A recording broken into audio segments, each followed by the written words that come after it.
வணக்கம். இலங்கை செய்திகளுடன் நான் ரோஷன். விரிவான செய்திகளுக்கு முன் தலைப்புச் செய்திகள். உயர்நீதிமன்ற நீதிபதிகள், மாவட்ட நீதிபதிகள் உள்ளிட்ட நீதித்துறை சேவை ஆணையத்தின் 20 அதிகாரிகள் தங்கள் பதவிகளில் இருந்து நீக்கம். வடக்கு மாகாண சபையை ஒருபோதும் தேசிய மக்கள் சக்தியால் கைப்பற்ற முடியாது என்று முன்னாள் நாடாளுமன்ற உறுப்பினர் M.K. சிவாஜிலிங்கம் தெரிவிப்பு. ஜனாதிபதி நிதியிலிருந்து நாடாளுமன்ற மற்றும் மாகாண சபை உறுப்பினர்களுக்கு 130 கோடி ரூபாவுக்கும் அதிகமான மருத்துவ உதவிகள் வழங்கப்பட்டுள்ளதாக தேசிய தணிக்கை அலுவலகம் அறிக்கை. மட்டக்களப்பு எல்லைப் பகுதியில் அமைந்துள்ள நெடியகல் மலை பகுதியில் புலனறுவையில் இருந்து வந்த பிக்குமார்கள் பௌத்த விகாரை அமைக்க முனைந்துள்ளதாக ஞானமுத்து ஸ்ரீநேசன் குற்றச்சாட்டு. தொடர்வது விரிவான செய்திகள். உயர்நீதிமன்ற நீதிபதிகள், மாவட்ட நீதிபதிகள் உள்ளிட்ட நீதித்துறை சேவை ஆணையத்தின் 20 அதிகாரிகள் தங்கள் பதவிகளில் இருந்து நீக்கப்பட்டுள்ளார்கள் என்று நீதித்துறை வட்டாரங்கள் தெரிவித்துள்ளன. அவர்களில் 7 பேர் நேரடியாக பணி நீக்கம் செய்யப்பட்டுள்ளனர். மற்ற சிலர் பணி நீக்கம் செய்யப்பட்டதோடு சிலர் கட்டாய ஓய்வுக்கும் அனுப்பப்பட்டுள்ளனர். தற்போது விசாரணையை எதிர்கொள்ளும் உயர்நீதிமன்ற நீதிபதி ஒருவர் உச்சநீதிமன்ற நீதிபதி ஜனக டி சில்வா தலைமையிலான விசாரணை குழுவின் முன் ஆஜராகியுள்ளார். நீதித்துறை சேவை அதிகாரிகள் மீது பொதுமக்களால் முன்வைக்கப்பட்ட குற்றச்சாட்டுகள் தொடர்பான விசாரணைகளின் முடிவில் இந்த தீர்மானங்கள் எடுக்கப்பட்டுள்ளன. சில நீதிபதிகள் தவறான அல்லது ஒழுங்குமுறைக்கு முரணான செயல்களில் ஈடுபட்டதாக கண்டறியப்பட்ட நிலையில் ஓய்வு பெறும் வயதுக்கு நெருங்கியவர்களுக்கு தன்னார்வ ஓய்வு பெறும் வாய்ப்பு வழங்கப்பட்டுள்ளது. அதே நேரத்தில் ஊழல் அல்லது கடுமையான தவறுகள் தொடர்பான குற்றச்சாட்டுகளை எதிர்கொண்டவர்களுக்கு எதிராக குற்றப்பத்திரிகைகள் தாக்கல் செய்யப்பட்டு விசாரணைகள் நடத்தப்பட்டன. விசாரணைகளின் முடிவில் குற்றம் நிரூபிக்கப்பட்டவர்களை தலைமை நீதிபதி பிரீத்தி பத்மன் சூரசேன தலைமையிலான நீதி சேவை ஆணையம் பணி நீக்கம் செய்துள்ளது. தற்போது உயர் நீதிமன்றத்தில் 10 பதவிகள் காலியாக உள்ளன. அதே நேரத்தில் நீதிவான் நீதிமன்றம் மற்றும் மாவட்ட நீதிமன்றங்களில் மொத்தம் சுமார் 60 வெற்றிடங்கள் இருப்பதாகவும் தெரிவிக்கப்படுகிறது. விசாரணைகளில் தவறு செய்ததாக நிரூபிக்கப்பட்ட அதிகாரிகள் இனி நீதி சேவையில் தொடர அனுமதிக்கப்பட மாட்டார்கள் என்று முடிவு எடுக்கப்பட்டுள்ளது. மேலும் விசாரணைக்கு அழைக்கப்பட்ட சில நீதித்துறை அதிகாரிகள் குழுவின் முன் ஆஜராக மறுத்ததோடு விசாரணையை சந்திக்காமல் தாமாகவே சேவையை விட்டு வெளியேறியுள்ளனர். ஒரு நீதிபதி தனது கணவருக்கு ஆதரவாக தீர்ப்பளித்ததாகவும் சில வழக்கறிஞர்களுடன் பாரபட்சமாக நடந்து கொண்டதாகவும் குற்றச்சாட்டுகள் முன்வைக்கப்பட்டுள்ளன. எதிர்க்கடையில் திறமையையும் ஒழுக்கத்தையும் நிரூபித்த நீதிபதிகளுக்கு அவர்களது மூப்புத்தன்மையை பொருட்படுத்தாமல் பதவி உயர்வு வழங்கப்படும் என்றும் நீதி சேவை ஆணையம் அறிவித்துள்ளது. 9 மாகாண சபைகளையும் தாம் கைப்பற்ற முடியும் என்று தேசிய மக்கள் சக்தி கூறி வந்தாலும் வடக்கு மாகாண சபையை ஒருபோதும் அவர்களால் கைப்பற்ற முடியாது என்று முன்னாள் நாடாளுமன்ற உறுப்பினர் M.K. சிவாஜிலிங்கம் தெரிவித்துள்ளார். தென்னிலங்கையில் நடைபெற்ற பல கூட்டுறவு சங்க தேர்தல்களில் தேசிய மக்கள் சக்தி கட்சி தோல்வியடைந்துள்ளது என்பதை அவர் சுட்டிக்காட்டினார். யாழ்ப்பாணம் வடமராட்சியில் அமைந்துள்ள ஊடக இல்லத்தில் நடைபெற்றிருந்த ஊடகவியலாளர் சந்திப்பில் கருத்து தெரிவித்த அவர், யுத்தம் முடிந்து பல ஆண்டுகள் கடந்தும் தமிழர்களுக்கு இன்னமும் அரசியல் தீர்வு கிடைக்கவில்லை. எனவே தமிழ் மக்களின் அரசியல் விருப்பத்தை தீர்மானிக்க சர்வஜன வாக்கெடுப்பு நடத்தப்பட வேண்டும். தமிழர்கள் தமது எதிர்காலத்தை தாமே தீர்மானிக்கக்கூடிய வாய்ப்பு பெற வேண்டும் என்று வலியுறுத்தினார். மேலும் தமிழர்களின் அரசியல் உரிமைகள் மற்றும் சுய தீர்மானத்தை வலியுறுத்தும் வகையில் ஆஸ்திரேலியாவில் பொங்கு தமிழ் நிகழ்வு ஏற்பாடு செய்யப்பட்டுள்ளதாகவும் உலக தமிழர்கள் ஒன்றிணைந்து இதில் பங்கேற்க வேண்டும் என்றும் அவர் அழைப்பு விடுத்துள்ளார். துபாயில் நடைபெற்ற புத்தாண்டு கொண்டாட்டத்தின் போது தென்னிலங்கையை சேர்ந்த பிரபல நடிகையொருவர் பாதாள உலக குழுவை சேர்ந்த ஹெகல்பத்ர பத்மேவுடன் அறிமுகமானதாகவும் பின்னர் அவர் திரைப்பட தயாரிப்பில் இணைந்து செயல்படுமாறு பத்மேவுக்கு அழைப்பு விடுத்ததாகவும் தகவல்கள் வெளியாகியுள்ளன. குறித்த தகவல்களின் உண்மை தன்மை உறுதி செய்யும் நோக்கில் அந்த நடிகையிடம் விசாரணைகள் அதிகாரிகள் வாக்குமூலம் பதிவு செய்ய திட்டமிட்டுள்ளதாக தெரிவிக்கப்படுகின்றது. தற்போது தடுப்பு காவலில் உள்ள ஹெகல்பத்ர பத்மேவிடம் தொடர்ச்சியான விசாரணைகள் நடைபெற்று வருகின்றன. இதன் ஒரு பகுதியாக அவரது கைபேசியில் துபாயில் எடுத்துக்கொண்டு பல புகைப்படங்கள் மீட்கப்பட்டுள்ளது. அவற்றில் தென்னிலங்கை நடிகைகள் மற்றும் சிலருடன் எடுத்துக்கொண்ட புகைப்படங்கள் இருப்பதும் கண்டறியப்பட்டுள்ளது. இந்த புகைப்படங்களில் இடம்பெற்றுள்ள நடிகைகள் குறித்து குற்றப்புலனாய்வு பிரிவு தற்போது விசாரணைகளை மேற்கொண்டு வருவதாகவும் பல நடிகைகள் ஏற்கனவே தாங்கள் வாக்குமூலங்களை வழங்கியுள்ளதாகவும் தகவல்கள் வெளியாகியுள்ளன.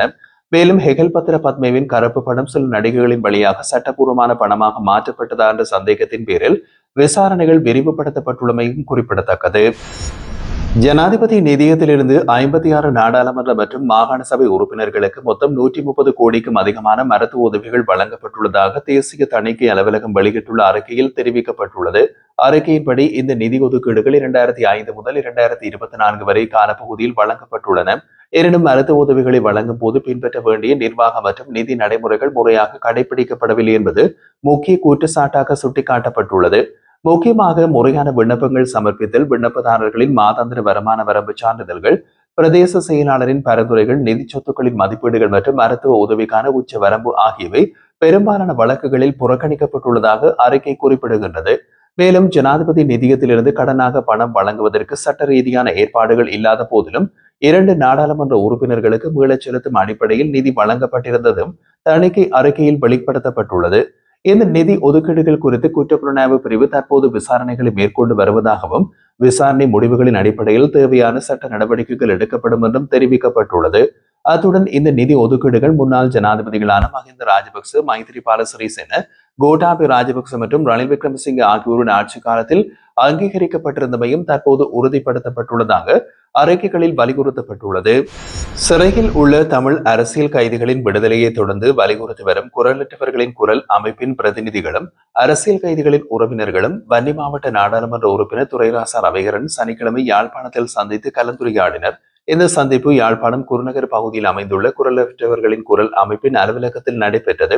இதில் சிறையில் வாடும் தமிழ் அரசியல் கைதிகளின் தற்போதைய நிலைமை, அவர்களின் விடுதலைக்கான நடவடிக்கைகள் மற்றும் அரசியல் அழுத்தம் உருவாக்கும் வழிகள் குறித்து விரிவாக பேசப்பட்டதாக தெரிவிக்கப்பட்டுள்ளது. அமைப்பின் ஒருங்கிணைப்பாளர் முருகையா கோமகன் மற்றும் செயற்பாட்டாளர்கள் குழுவுடன் இணைந்து அரசியல் கைதிகளின் உறவினர்கள் தங்களின் அன்பு உறவினர்கள் சிறையில் எதிர்கொண்டு வரும் சிக்கல்கள், நீதியின்மை மற்றும் அவர்களின் உடல்நிலை குறித்த தகவல்களை நாடாளுமன்ற உறுப்பினர் ரவிகரனிடம் வெளிப்படுத்தினர். இந்த சந்திப்பின் போது தமிழ் அரசியல் கைதிகளை சிறைச்சாலைகள் நேரடியாக சென்று பார்வையிடும் நடவடிக்கை எடுக்க வேண்டும், ஜனாதிபதியின் கைதிகளின் உறவினர்கள் நேரடியாக சந்திக்கும் வாய்ப்பை ஏற்படுத்தி தர வேண்டும் என்ற கோரிக்கைகள் முன்வைக்கப்பட்டன. அத்தோடு கைதிகளின் விரிவான விவரங்கள் அடங்கிய ஆவண தொகுப்பும் குரலற்றவர்களின் குரல் அமைப்பினரால் நாடாளுமன்ற உறுப்பினர் ரவிகரனிடம் கையளிக்கப்பட்டது. இதற்கு பதிலளித்த ரவிகரன், தமிழ் அரசியல் கைதிகளின் விடுதலை விவகாரம் குறித்து தாம் தொடர்ந்தும் கவனம் செலுத்துவதாகவும் சம்பந்தப்பட்ட அதிகாரிகளிடம் மற்றும் அரசின் உயர் மட்டங்களில் இது தொடர்பாக வலியுறுத்துவதாகவும் உறுதியளித்தார். மேலும் இந்த சந்திப்பில் முன்வைக்கப்பட்ட கோரிக்கைகள் அனைத்தும் அரசியல் ரீதியாக முன்னெடுத்து கைதிகளின் விடுதலைக்கான வழிமுறைகள் குறித்து தொடர்ந்து பணி மேற்கொள்வதாகவும் அவர் தெரிவித்துள்ளார். மட்டக்களப்பு எல்லைப் பகுதியில் அமைந்துள்ள நெடியக்கல் மலை பகுதியில் பொலன்னறுவையிலிருந்து வந்த பிக்குமார்கள் பௌத்த விகாரை அமைக்க முனைந்துள்ளதாக தமிழரசு கட்சியின் மட்டக்களப்பு மாவட்ட நாடாளுமன்ற உறுப்பினர் ஞானமுத்து ஸ்ரீநேசன் தெரிவித்துள்ளார்.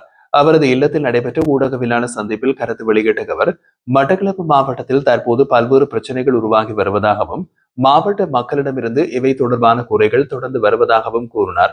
அவர் மேலும் விளக்கமளிக்கையில், மட்டக்களப்பு மாவட்டத்தின் எல்லைப்புறமான வடமுனை ஊத்துச்சேனை பகுதிக்குள் நெடியக்கல் மலை எனும் இடம் அமைந்துள்ளது. அந்த பகுதியில் தமிழ் மக்கள் மட்டுமே வாழ்ந்து வருகின்றார்கள். அந்த இடத்திலிருந்து சுமார் 15 கிலோமீட்டர் தூரத்தில் தான் சிங்கள மக்கள் குடியேறியுள்ள பகுதி. அது பொலன்னறுவை மாவட்ட எல்லைக்குள் வருகின்றது. இந்த நிலையில் பொலன்னறுவையிலிருந்து வந்த சில பௌத்த துறவிகள் அந்த நெடியக்கல் மலை பகுதியில் பௌத்த வழிபாட்டு தலம் ஒன்றை அமைப்பதற்கான முயற்சியில் ஈடுபட்டுள்ளனர்.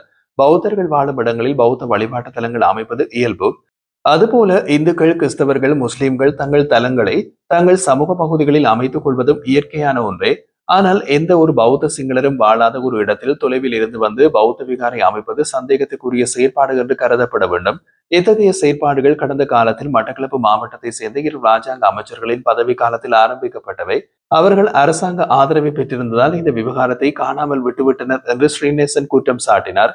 அவர் மேலும் இத்தகைய நடவடிக்கைகள் எல்லைப் பகுதிகளில் இன சமாதானத்திற்கும் மத நல்லிணக்கத்திற்கும் கேடு விளைக்கும் அபாயம் உள்ளதாக எச்சரித்துள்ளார்.